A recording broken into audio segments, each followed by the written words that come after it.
Perfecto, muy bien, pues vamos a darle velocidad porque hoy es un domingo muy importante para los hermanos menores, secundarios, prepos, universitarios y para algunos profesionistas creo que no, tienen una cuestión de reconocimiento, pero es importante también por los hermanos, sus hermanos menores. Así que, ¿cómo se llama la serie? ¿Alguien se acuerda? ¿No los escuché? ¿No los escuché? Emprendedores.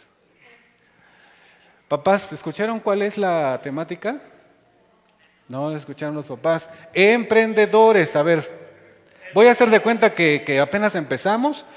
Jóvenes, buenas tardes. ¿Cuál es la serie que estamos estudiando? Emprendedores. Eso es, Mike me apoya.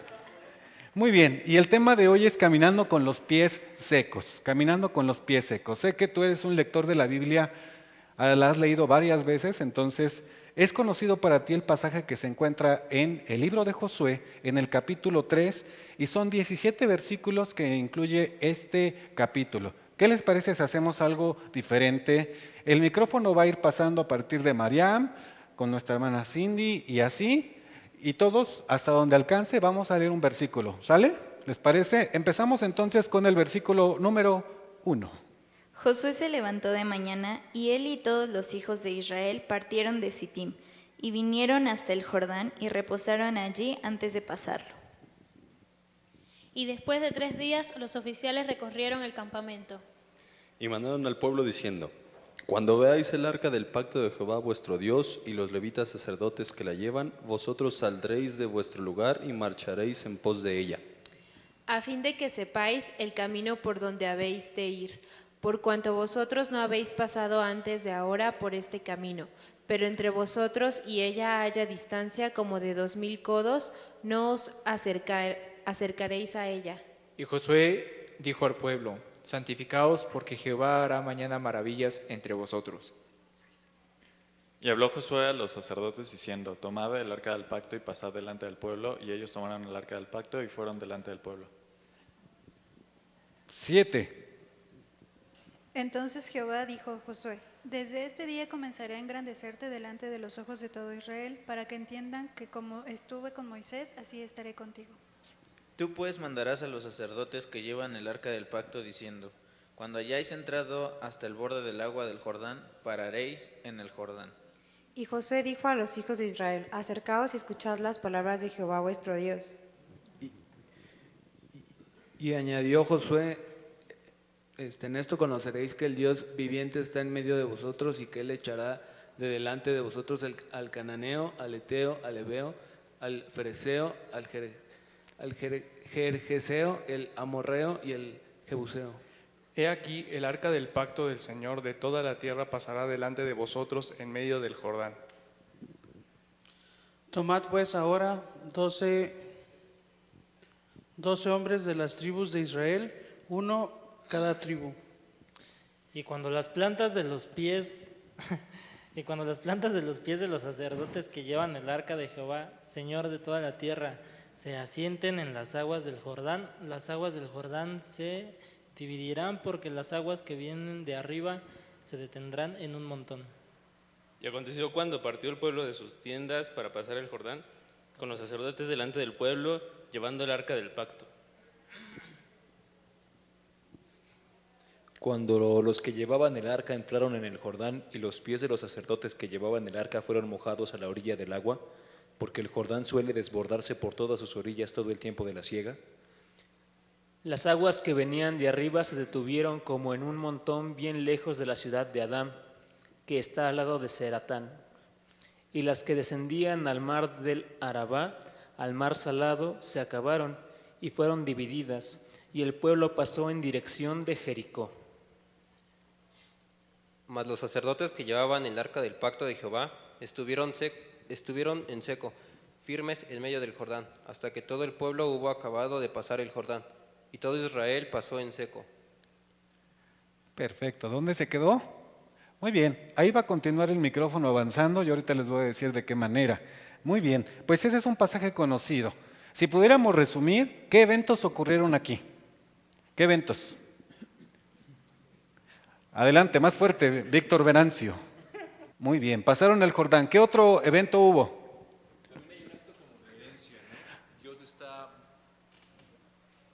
Hay como un acto de herencia, ¿no? Dios quiere hacer evidente frente al pueblo que como Él estuvo con Moisés, también va a estar con Josué.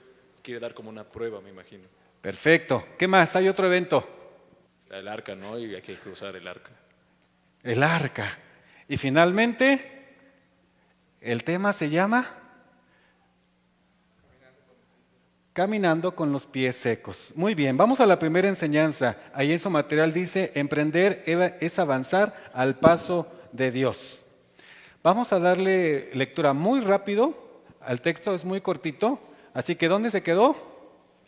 Para que todo mundo hable. Enseñanza 1, vamos directamente a un emprendedor camina con los...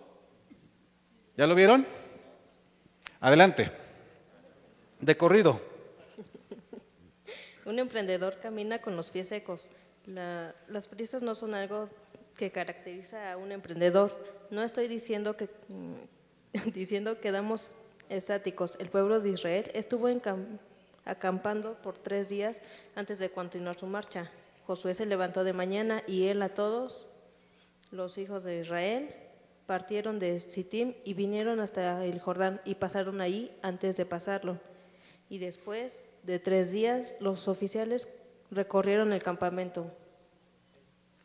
Josué 3, del 1 al 3. Seguimos. Josué se levantó muy temprano. Junto con el pueblo salieron de Sittim, bosque de acacia, para llegar hasta el Jordán. Eran miles de judíos en este momento.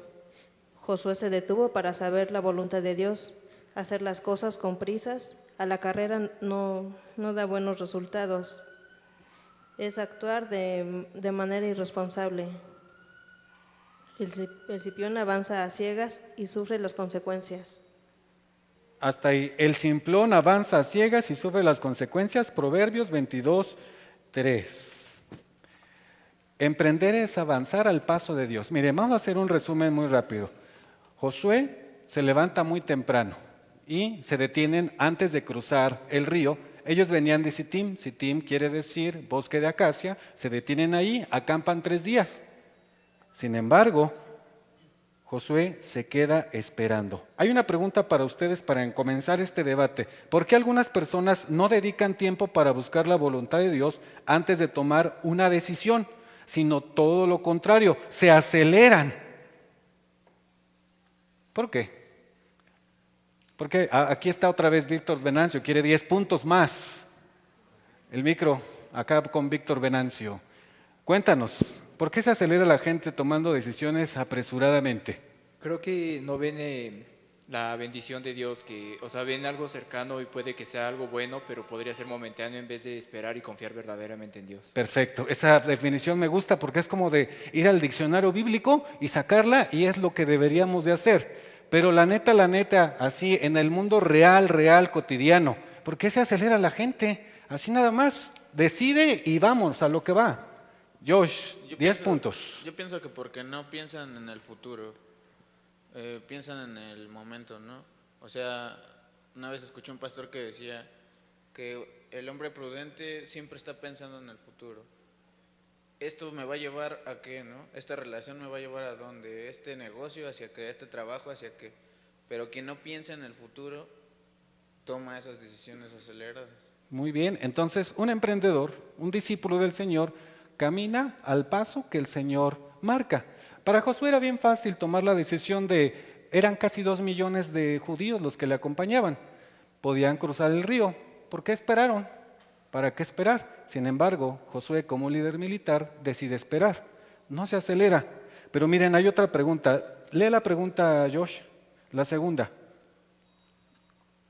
¿Por qué otras se quedan esperando y no avanzan? Ahí está el caso contrario. Otras personas se quedan esperando y no avanzan. Le cuesta mucho trabajo dar un paso. Digamos que es el lado contrario. ¿Por qué se da esto? Ahí está Noah. Un micro para Noah. Perfecto. Pues muchas veces estás en tu zona de confort, ¿no? O sea, sientes que, pues aquí estoy bien, todo está perfecto, no, pues aquí me siento a gusto, ¿para qué seguir avanzando? Mejor me espero aquí y aquí estoy tranquilo. Y bueno, eso Creo que también por eso la gente se queda esperando, ¿no? No avanza porque se siente seguro, siendo que puede alcanzar más cosas, siendo que puede ir más lejos, pero como se siente a gusto, ahí se queda y espera.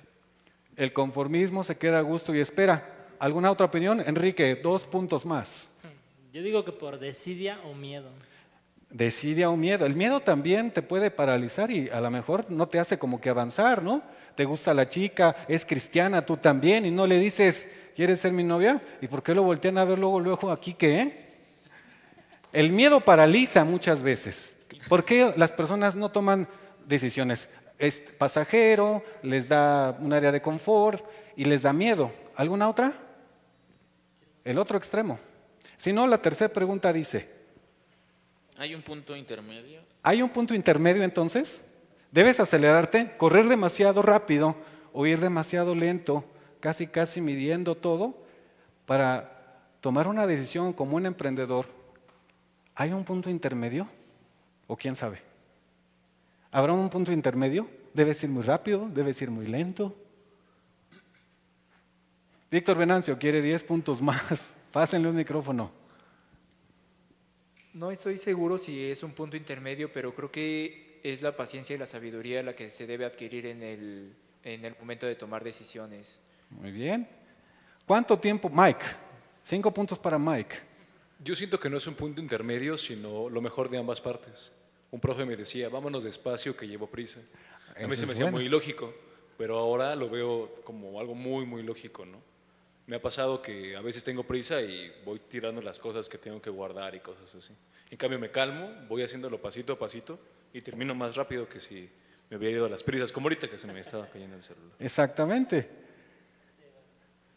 Los buenos resultados, dice ahí, hacer las cosas con prisas a la carrera no da buenos resultados. A veces eso nos lleva a actuar de manera irresponsable. Mariam.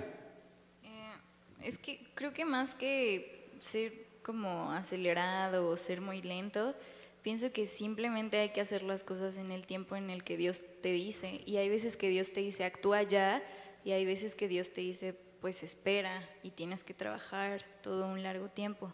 Entonces no es cuestión de tiempo, es cuestión de lo que Dios te dice. Josué, buena respuesta. Josué tenía todo lo necesario para ir avanzando. Tenía 2 millones de personas entre jóvenes, hombres, mujeres y niños. Y aparte era un excelente líder militar, era un estratega. Quiere decir que Josué realmente era inteligente, tan inteligente que decidió mejor esperar 3 días para consultar al Señor. Vamos más rápido, segunda enseñanza. Lau, ¿cuál es la segunda? Emprender es ser un seguidor. Más fuerte.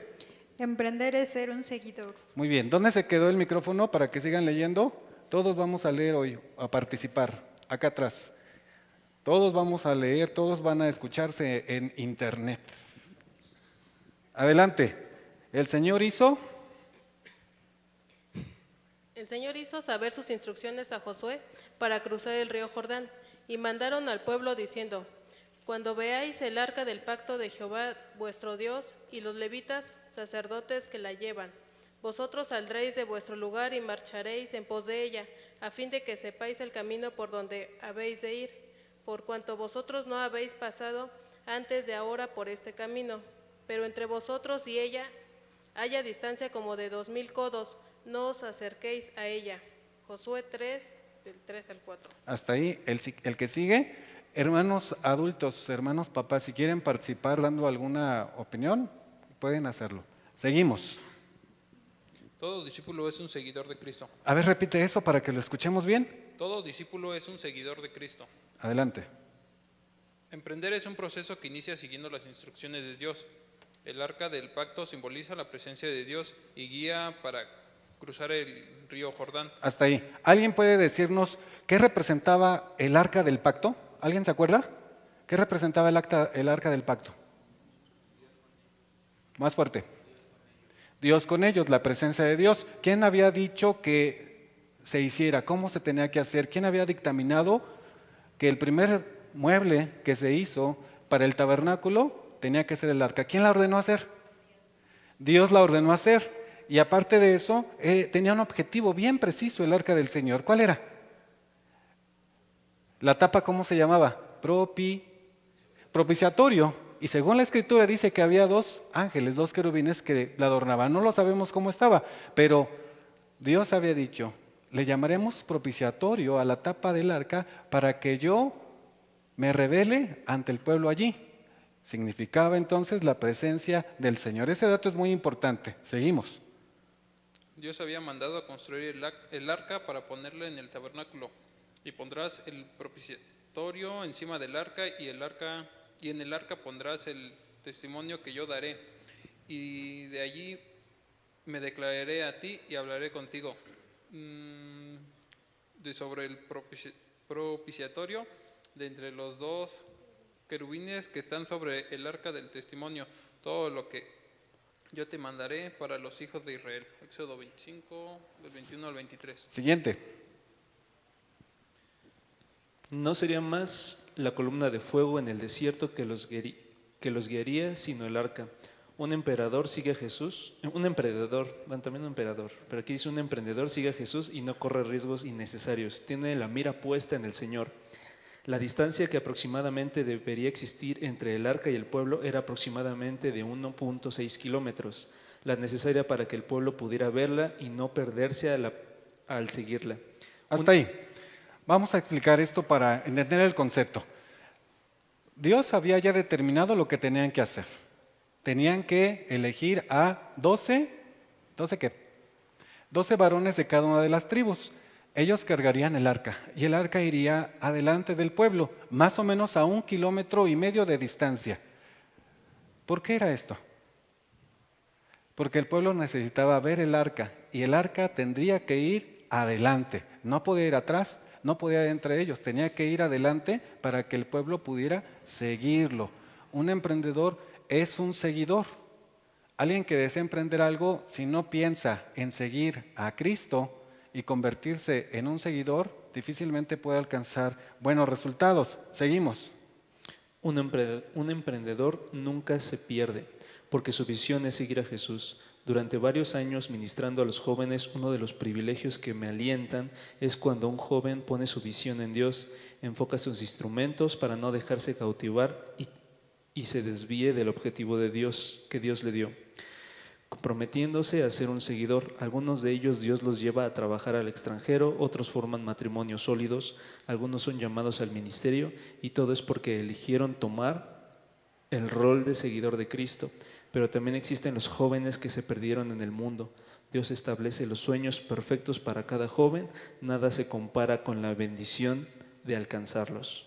Fíjense, muchachos, que durante ya varios años que he estado ministrando, trabajando con jóvenes, he visto diferentes historias y he visto varias en cuanto a jóvenes que emprenden algo, que se vuelven discípulos y son el segundo lugar en su vida. Dios tiene reservados para ellos planes y el ver que los planes se logran, es decir, algunos viajan a otros países a estudiar o trabajar, algunos se casan y son matrimonios sólidos, algunos son llamados a ser pastores o trabajar en el ministerio y es una bendición verlos cuando decidieron seguir a Cristo, pero tristemente también está el otro lado.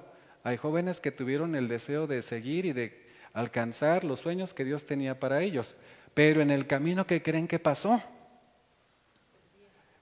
No vieron el arca, no recordaron que había que seguirla y se perdieron. No llegaron al sueño que Dios tenía para ellos y tristemente se perdieron. Dios establece los sueños perfectos para cada joven y nada se compara con la bendición de alcanzarlos. Vamos a 2 preguntas. ¿Cuál es la pregunta, Noah? ¿Cómo avanza en la vida un joven que se convierte en seguidor de Jesús? ¿Cómo avanza en la vida un joven que se convierte en seguidor de Jesús? ¿Cómo avanza?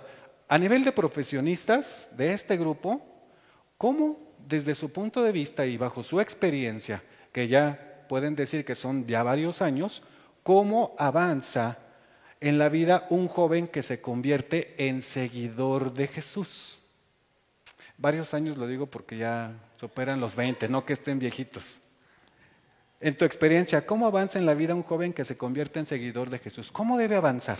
¿Cómo le hace? ¿Cómo avanza? ¿Avanza tranquilo? ¿Ya es más paciente?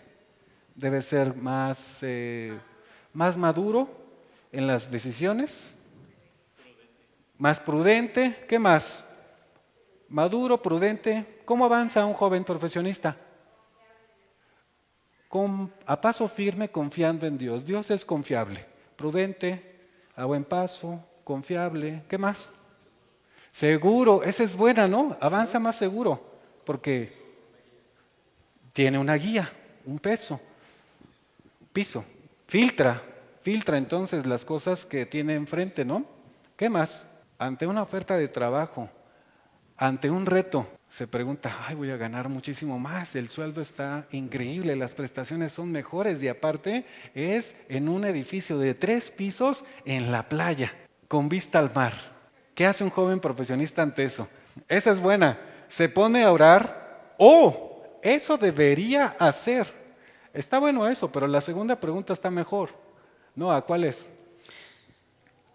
¿Cómo le hace para no perder la dirección? La pregunta es para avanzar, pero ahora, ¿cómo le hace para no perder la dirección?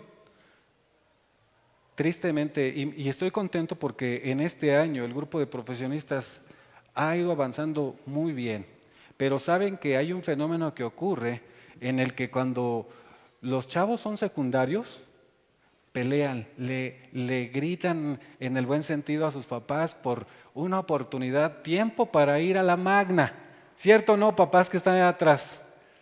Llévame a la magna. No podemos porque vamos a ir a ver a tu abuelita, la puedo ver después. Llévame a la magna y toda la semana. Cuando llegan a los prepos, pasa exactamente muy parecido.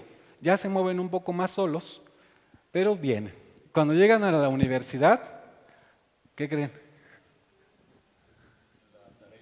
La tarea. Casualmente la tarea siempre es el domingo en la tarde. Y la tarea el domingo. Y raramente se acuerdan de la tarea el viernes o el sábado. Y eso hace que empiecen a bajar el interés. Pero ¿saben cuando llegan a los profesionistas? Más fuerte. Hay que alistar todo para mañana porque ahora hay que trabajar, hay que casarse, hay que buscar novia, ¿no? Ahora, la pregunta entonces quiere decir, es esta: ¿cómo le hace un joven profesionista para no perder la dirección? Sí, cuando tienes la dirección avanzas seguro, Dios es confiable, eres maduro, tus prioridades cambian, pero ¿cómo le haces para no perder la dirección? Ya vas allí, vas caminando bien seguro. ¿Sí me vieron cómo camino bien seguro? ¿Cómo le haces para que cualquier cosa que se te atraviese no te robe la atención? ¿Cómo le haces? A ver, Jeremy. Yo y Jeremy vamos a cantar juntos esta tarde, no se lo pierdan, venimos vestidos iguales. Profesional. No, Adelante. Bueno, yo creo que algo que por lo menos a mí me funcionó mucho es empezar a hacer conciencia de todo lo que ya he hecho hasta este momento, y entonces con esa conciencia siempre pedir a Dios pues dirección, ¿no? Porque durante el tiempo en el que vas madurando y todo eso, que siempre es, pero que pues en un punto ya es más notable, te das cuenta de que tienes amistades o vas arrastrando cosas que no estaban o que no te llevan a ningún buen lugar, ¿no? Y entonces empiezas a darte cuenta de que ciertas cosas ya no por ejemplo, te están alejando de la iglesia, cosas que ya, pues el domingo vamos a una asada, cosas así, ¿no? En un asado casual, ¿no? Sí, o cosas así. Y entonces empiezas a decir, o sea, como son tus cuates, así dices, pues vas y voy, no sé qué, pero entonces algo, si estás cerca de Dios, siempre hay algo que dice, oye, ¿en serio eso es lo que está en ti, pues? Y empiezas a sentir feo o empiezas a decir, es que no, esto no está bien, y es cuando buscas a Dios de nuevo. Creo que lo que más que hacer conciencia, que fue lo primero que dije, es nunca dejar de buscar a Dios. Eso es bueno, el asado también, sobre todo, pero buscar a Dios. Y ¿saben algo que dijo Jeremy? Bien interesante. Me empiezo a dar cuenta de que me hace falta Dios. Eso quiere decir que empiezas a crecer y tienes una conciencia real porque tu vista se ha agudizado más y ahora puedes ver un panorama distinto. Y es cuando empiezas a preguntarte, chale, charros, mejor debería ir a la magna. Ya no se dice chale ni charros, ¿va? Ya estoy viejito, ya no. No digan chale que se oye gacho. ¿Alguien más? Mariam. Yo pensaba como un poco en también quizá poner un poco de filtros a las cosas de la vida y a las personas. Es como, yo pienso que por lo menos ya en nuestra edad, uno ya sabe como el plan que Dios tiene para ti, o sabes bien como el objetivo final. Quizá no sabes como los pasos chiquitos o intermedios, pero ya sabes como a dónde vas a llegar o a dónde Dios te está llamando a que llegues. Entonces pienso que en un camino, pues si al tomar una decisión, esa decisión no te lleva a ese objetivo final, pues la respuesta sería no tomar esa decisión, ¿no? Y aplica para todos, es como si una amistad no te ayuda a llegar a ese objetivo final, pues entonces no es bueno tener esa amistad. Y al final todo se va filtrando a través de ahí, porque si vas tomando decisiones que te sacan de ese objetivo final al que Dios te quiere llamar, pues no te va a funcionar, o sea, al final no te lleva a ese objetivo, sin importar lo que sea. Y ahora si el problema es que pues no sabemos a dónde Dios nos quiere llamar, pues entonces sí, el objetivo de nosotros debería de ser, pues entonces busca a Dios, ponte a orar para que Él te indique cuál es el camino, porque Él es claro y te lo dice, o sea, te dice bien como en dónde te quiere. Entonces, si tú no haces caso es más bien que no quieres escuchar. Eso está bueno, filtros. Anotémoslo por ahí, filtros. Pero lo segundo que dice es más importante todavía, es interesante, porque cuando vas creciendo y eres un profesionista y te enfrentas a cosas diferentes, es cuando tomas conciencia de lo real que es estar cerca de Dios y no perder su dirección. Es cuando dices, sí, es cierto. Es cuando incluso buscas, tu corazón anhela estar con el Señor. Mike y luego Josh. Sí, creo que está padre eso de tener, que tenemos una edad y todo, pero también creo que está padre ser conscientes de que la vamos a regar. Claro. ¿No? O sea, tenemos una cierta edad y un cierto conocimiento de Dios, pero eso no impide que perdamos esa atención. Digo, en la Biblia está plagada de ejemplos de gente muchísimo más que nosotros y que la regó muchísimo más cañón. Exacto. Y eso a mí me hace descansar muy, muy cañón, porque yo digo, toda la gente se equivoca, ¿no? O sea, yo me equivoco y los demás también. Qué padre. Me recuerda que somos humanos, ¿no? Y que estamos en una experiencia, un camino, en el que, si bien creo que no, o bueno, a mí me gusta pensar así, no me gusta torturarme pensando que tengo que dejar toda mi vista totalmente allá y que si me desvíe tantito para ver por acá ya pequé, ya Dios me odia. Me gusta saber que la gente se sigue equivocando, pero que hay una guía, ¿no? O sea, no tanto el quedarme ahí traumado allá, sino saber que puedo volver, porque así me amó Dios. Dios no me eligió para que fuera un robot que nunca se equivoque, sino para que en mis equivocaciones lo reconozca, ¿no? Entonces a mí me gusta pensar así. Excelente, por eso un emprendedor es un seguidor, porque me voy a perder. Si tantos personajes la regaron, ¿qué esperanza nosotros? Muy buena respuesta. Josh y luego Ale y luego 10 puntos. Víctor Venancio. Adelante. Pues pienso que es lo que decía Mariam respecto a lo que Dios te dice, ¿no? De tu meta. Pero pienso que esa meta es muy sencilla de decir, pero es muy complicada. Personalmente, yo creo que la meta es que tu relación con Dios sea mayor y mayor cada vez, ¿no? Mike menciona ejemplos de que la regaron, pero también hay otros que no la regaron y su relación creció tanto que pasaron cosas increíbles, ¿no? No sé, Enoch, no sé, Elías, cosas que uno dice, pero es sencillo decir que tu relación crezca con Dios, pero no es tan sencillo porque requiere disciplina, requieren cosas, ¿no? Pero si tú consideras que esa es la meta que Dios quiere, eso es lo que Dios quiere, relacionarse contigo de una manera amplia. Entonces, si consideras eso, si hago esto, interfiere con que mi relación con Dios crezca, pues no lo hago. Filtros. Entonces, yo pienso que la meta, sinceramente, mi meta o lo que mi propósito es que mi relación con Dios sea muy amplia, muy bien, sea gigante, ¿no? Y al grado que mientras pasa eso, a veces Dios parece que calla. Y también ahí es un momento en el que tienes que investigar qué pasó, ¿no?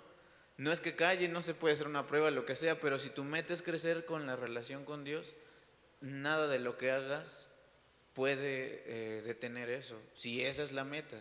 Eso Perfecto. yo quiero decir. Tenemos los dos casos, ¿verdad? Esperar 3 días como Josué. Adelante.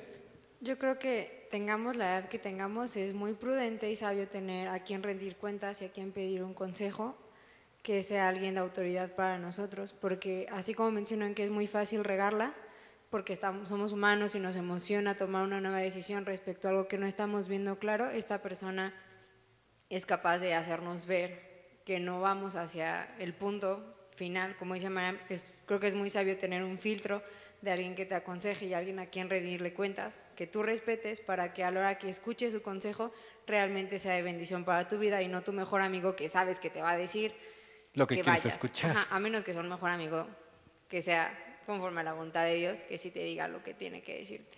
Muy bien. El emprendedor entonces es un seguidor de Dios, pero tiene que buscar consejo. Yo quería decir algo como en relación a lo que decía Mariam, de cómo le hace para no perder la dirección. En el libro de la cabaña o la película, Ajá. hay, o sea, la escena donde le dice a él que camine sobre el agua. Paul Young. Y entonces él se empieza a hundir, ¿no? Ujú. Y le dice, pero veme, o sea, veme a mí, ¿no? Y yo creo que coincido con Mariam, que sí Dios es claro en una meta final, o sea, a quien lo llamó a ser misionero, lo llamó a ser misionero, independientemente de la relación que puedas tener con el Señor, o sea, tu relación personal, ¿no? Si te llamó a ser astronauta, te llamó a ser astronauta, o sea, siempre, sí hay un punto claro donde el Señor nos llama y nos dice, quiero que seas esto. Para mí, por eso hay doctores que sirven a Dios en sus consultorios, por eso hay misioneros que sirven de tiempo completo, ¿no? Sí hay una meta final y yo creo que el Señor específicamente aquí nos llama a que lo veamos, ¿no? Porque ellos iban viendo el arca, entonces nosotros podemos ver el arca claramente. La vemos yendo los domingos a la iglesia, la vemos los miércoles en el culto de oración, la vemos el día que no podemos venir a la iglesia y vemos el culto por internet, la vemos en la unión de jóvenes. Sí hay un arca delante de nosotros, o sea, sí es claro, sí es visible, hay un consejero, hay una consejera, hay un amigo de la iglesia, hay, no sé, estudios, Caminos de Mau. Esta es una iglesia bastante enriquecida con muchas cosas, donde sí podemos ver el arca y la mirada tiene que ser clara, objetiva, sí va a nuestra meta, pero en nuestra meta está el Señor y en nuestro proceso está el Señor, porque el arca fue con ellos todo el tiempo y Dios iba con ellos mediante señales, mediante muchas cosas, pero el arca es visible. Así es, muy bien. Mackenzie cuando le dice a Jesús, ven conmigo, es la misma escena que Pedro le pide a Jesús, ¿puedo ir contigo? Sé que eres Jesús, pero deja que yo vaya contigo para comprobarlo. Y entonces le dice, ven conmigo. Y entonces Pedro baja de la barca, da 2 pasos y se hunde. Porque dejaste de verme, le dice Jesús, ¿no? Muy bien. ¿Alguien más? Si no, seguimos con la tercera. Víctor Venancio, 20 puntos más. Creo que, bueno, el pastor Víctor Martínez dijo una vez que la Biblia, si se pudiera resumir en una palabra para él, sería en relaciones. Si nos relacionamos con Dios, nos podemos relacionar con todos los demás. Sí podemos caer, como lo decía Mike, que, pues, digo, desde Abraham y anteriores a él, todos cayeron, grandes cayeron. Pero dice en Proverbios 22:6, instruye al niño en su camino y aun cuando fuere viejo no se apartará de él. Y también en los Salmos, en el primer Salmo 2, dice, sino que en la ley de Jehová está su delicia y en su ley medita de día y de noche. Creo que si aprendemos a relacionarnos con Dios, sí podremos pasar algún problema, pero creo que no perderemos el camino, no perderemos la vista de que a quien seguimos y a quien en verdad queremos adorar con todo lo que nos pase es a Dios. Amén. Conclusión, un emprendedor es un seguidor. Vamos rápidamente a la tercera. Emprender es santidad. ¿Dónde se quedó el micrófono? Emprender es santidad. Seguimos. Emprender es santidad. El pasaje nos dice que antes de cruzar, Josué solicitó al pueblo que se santificaran. Y Josué dijo al pueblo, santificaos porque Jehová hará mañana maravillas entre vosotros. Y habló Josué a los sacerdotes diciendo, tomad el arca del pacto y pasad delante del pueblo. Y ellos tomaron el arca del pacto y fueron delante del pueblo. Los estudios consideran que este acto de santificación fue parecido al que Dios mandó por medio de Moisés antes de entregarles la ley. Y Jehová dijo a Moisés: Ve al pueblo y santifícalos hoy y mañana, y laven sus vestidos y estén preparados para el día tercero, porque al tercer día Jehová descenderá a ojos de todo el pueblo sobre el monte de Sinaí. Hasta ahí. Éxodo. Éxodo 19, 10 y 11. A ver, pregunta para todos. ¿Qué les pidió Dios por medio de Josué al pueblo? Más o menos, ¿qué pidió Dios a través de Josué, según el pasaje que acaba de leer Gigi? Más fuerte, Mike. Que se santificaran. Si nada más vamos a pasar el río. ¿Por qué? Ya lo había pedido Dios antes. ¿A través de quién? Alan, que le están haciendo piojito. De Moisés. ¿Qué les pidió? Que se santificaran antes de recibir la ley. Ese es el contexto. Antes de cruzar, Dios había pedido que se santificaran. Seguimos. Un emprendedor debe cuidarse de no mancharse con el pecado, cuidar su testimonio e imagen, será mejor instrumento para el reino. La empresa que Josué tenía junto con el pueblo requería mantenerse santos. Joven, la salvación por medio de Jesús no tiene precio porque es demasiado valiosa, no puede perderse, pero somos responsables de darle el más alto valor para nuestra vida. La santidad es tener un traje perfectamente blanco que se cuida, no por miedo o por santurrón, sino por la convicción de que eres apartado para Dios. Busquemos ser más santos cada día, es muy importante. Ese es el contexto. Hasta ahí, gracias, hija. Ese es el contexto. La santidad. Un emprendedor debe ser santo. Es parte de su perfil. Es como tener un traje blanco. Hermanos adultos, los que nos hemos casado o los que se van a matrimoniar, es increíble cuando llegas, estás esperando a tu esposa ahí en la iglesia, en el altar, estás así todo nervioso, estás dando vueltas, vistes corbata o moño blanco, tu trajecito y todo, zapatos boleados, estás impecable, hueles bien, te ves bien, la foto, te han tomado miles de fotos, estás preparado, pero nadie te pela a ti, porque todo el mundo está allá afuera esperando a que llegue ¿quién? Y hasta todos dicen, la novia, porque es obvio. ¿Y la novia cómo viene vestida? De blanca. Vamos a escuchar la descripción de un varón joven que nos describa cómo llega una novia vestida. Adelante, Luis, 10 puntos. ¿Cómo llega una novia vestida? De blanco. A secas, de blanco. Estuvo buena. Llega vestida de blanco, impecable. Es más, los papás, los primos, los tíos, todo el mundo quisiera aventar sus cobijas, sus sacos para que ella camine, para que no se ensucie el vestido. Pero se llega a ensuciar porque a veces tienen unas formas así, no sé cómo se llaman esas cosas que arrastran, larguísimo, ¿no? Y se tiene que ensuciar. La santidad es así, estás en el mundo, a veces vas a salir raspado. Tal vez por una mala decisión, por las consecuencias de algo, pero no te tienes que sentir mal porque la salvación no se pierde. Hemos predicado los últimos miércoles acerca de esto. La salvación no se pierde. Eres santo. Dios espera que tú seas santo. Como un emprendedor tienes que ser santo y tienes que cuidar, tienes que darle un alto valor a tu santidad. Pero no como dice Mike, pues si me voy a equivocar. Hay mucha gente que tiene miedo a irse allá abajo y obedece. No voy a hacerlo. ¿Por qué? No me vaya yo a ir allá abajo, allá al sótano, o sea, al infierno. Y por eso, no te portas mal por eso, entonces estás mal, ¿no? Debes estar convencido de por qué vives libremente, por eso debes ser libre. Ese es el contexto. Y para esto, 2 preguntas. ¿Quién estaba leyendo? Gigi. Las preguntas son, ¿como joven maduro?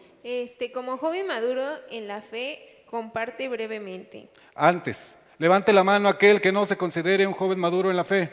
Yo pregunté para ver si estaban despiertos. Levante la mano todo aquel que no se considere un joven maduro, en la fe. Ay, todos, ¿no? Bueno, la pregunta es, ¿cómo se cuida nuestra santidad?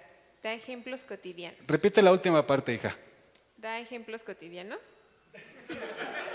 Da ejemplos cotidianos. Da ejemplos cotidianos, o sea, del día a día, de cuando te subes al metro, cuando llegas a tu trabajo. ¿Cómo se cuida nuestra santidad? Ustedes son jóvenes maduros. ¿Cómo se cuida nuestra santidad? Joven profesionista. ¿Cómo se le hace? Ya han dado algunos tips por acá. ¿Cómo se le hace? Un valiente que nos diga el ABC. ¿Cómo cuidar tu santidad? El ABC por Mike. Bueno, Adelante. no sé si sea el ABC, pero creo que con el ejemplo del Jordán, creo que estando en comunidad es algo padre. Esa es Porque una. yendo así juntos, si uno se iba, pues ya lo agarraban así de la manita y otra vez lo traían para acá. Entonces yo creo que estando en comunidad, a veces puede ser la C. Ahí estás, ahí estás.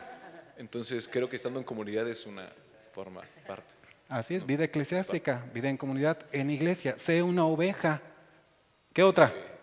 Esa es buena. ¿Qué otra? ¿Alguien? La pregunta es, ¿cómo se cuida nuestra santidad?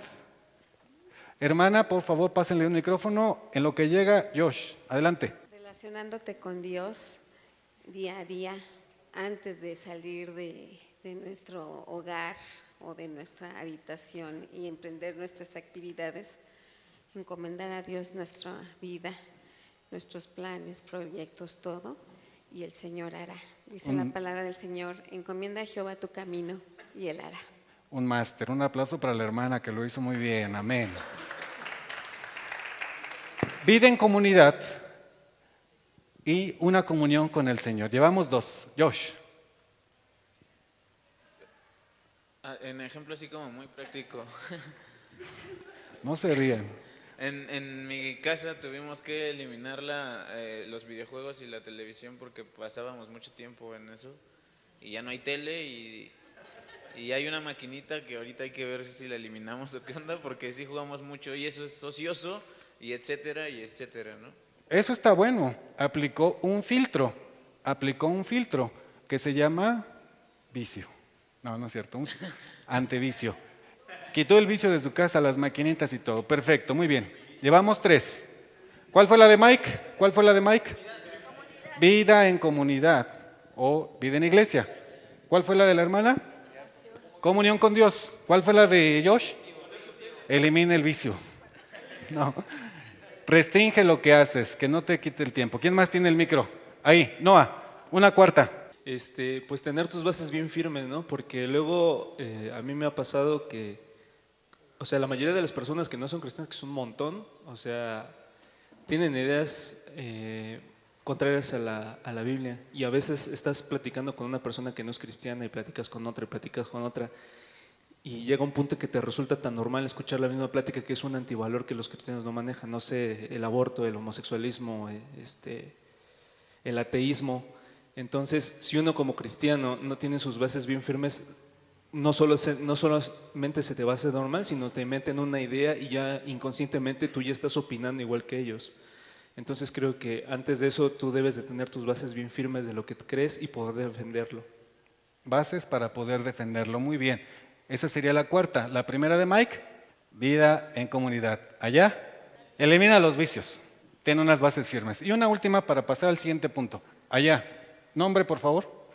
¿Mamá de quién? De Adriana. Perfecto, adelante. Pues sería el código de ética. ¡Ay! Sí, ¿verdad? El código de ética. Tiene un código de ética. Eso está padre. Cada uno podría tener un código personalizado. Deja el vicio, ¿no? Pues código de ética. Muy bien, entonces con esto completaríamos 5. Primera de Mike. Más fuerte. Allá. Deja el vicio. Bases firmes y ten un código de ética. Lo hemos estudiado varias veces aquí. Vamos a la cuarta. ¿Dónde va el micrófono? Tenemos 10 minutos para terminar. ¿Dónde va el micro? Número 4. Emprender es ocupar el segundo lugar. A ver, otra vez, ¿cómo está eso? Nuevamente. Emprender es ocupar el segundo lugar. ¿El segundo lugar? ¿Por qué el segundo lugar? Vamos a verlo. Josué era un jefe militar, no titubeó en obedecer a Dios para conducir al pueblo a la tierra prometida. Este momento era crucial para animar al pueblo a seguir adelante y consolidar el liderazgo que Dios entregó a Josué. Entonces Jehová dijo a Josué: desde este día comenzaré a engrandecerte delante de los ojos de todo Israel, para que entiendan que como estuve con Moisés, ahí estaré contigo. Tú pues mandarás a los sacerdotes que llevan el arca del pacto diciendo: Cuando hayáis entrado hasta el borde del agua del Jordán, pararéis en el Jordán. Y Josué dijo a los hijos de Israel: acercaos y escuchad las palabras de Jehová vuestro Dios. Y añadió Josué: en esto conoceréis que el Dios viviente está en medio de vosotros, y que Él echará delante de vosotros el cananeo, el eteo, el heveo, el fereceo, el gargeseo, el amorreo y el jebuseo. Hasta ahí. ¿Cuál es el contexto aquí? Mike nos lo dijo al principio. Uno de los eventos fue que Dios le dijo algo al pueblo cuando ratificó ¿a quién? A Josué. ¿Cuál era el contexto? Josué, ¿en qué se había convertido ya? En el segundo al mando. El primero había sido Moisés.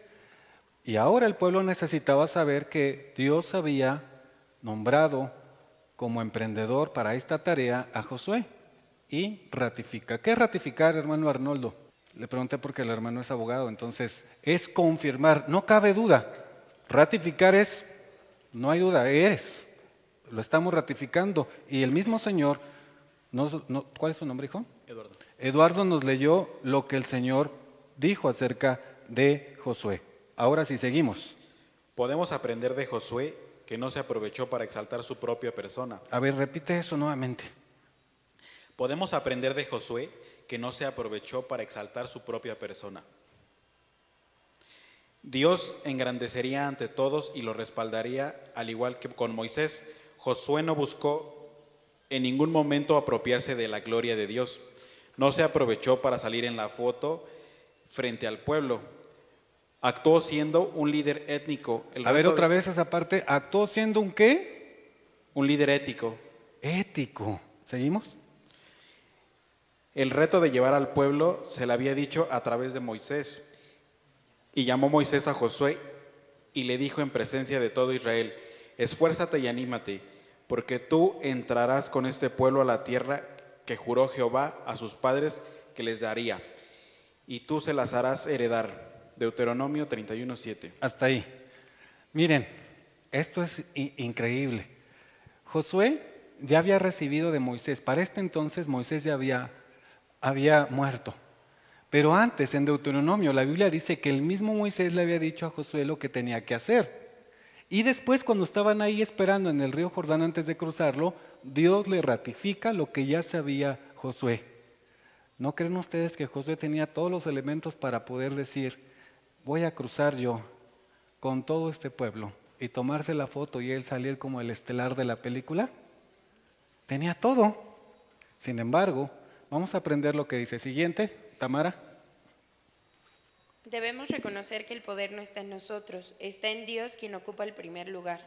Todo emprendedor debe acuñar la frase que el pueblo judío usó como lema en todas las batallas: el Dios viviente está en medio de vosotros. Hasta ahí. ¿Saben que esta frase se convirtió en el lema en que el pueblo judío, cada vez que iba a ir a una batalla, lo primero que decían era: el Dios viviente está en medio de nosotros? Se convirtió en un lema, porque precisamente el pueblo necesitaba tener confianza nuevamente en Dios. Seguimos. Dios debe ocupar el centro de nuestra vida. Es muy triste que algunos jóvenes tengan en más alta estima la opinión de un cantante de rock cristiano. Es mucho más peligroso confiar ciegamente en alguien que tiene una doble moral haciéndose pasar por cristiano. Los discípulos tienen al Señor en primer lugar, siempre va al frente. Los emprendedores ocupan el segundo lugar. Eso sí está un poco grueso, ¿no? Hay algunos que confían ciegamente incluso en cantantes de rock cristiano. Dicen herejías tremendas y ahí están ellos creyéndoselo, ¿no? Porque es más peligroso que un cantante lo diga, porque parece verdad. U otros que crean en personas que se dicen cristianas y confían ciegamente cuando esas personas tienen una doble moral.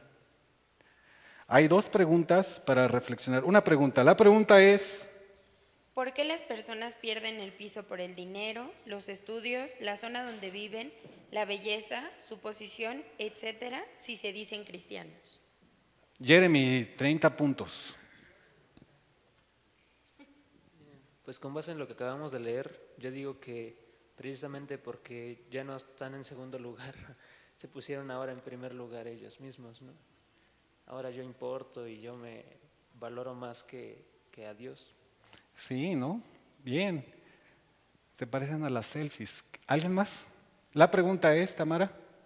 ¿Por qué las personas pierden el piso por el dinero, los estudios, la zona donde viven, la belleza, su posición, etcétera, si se dicen cristianos?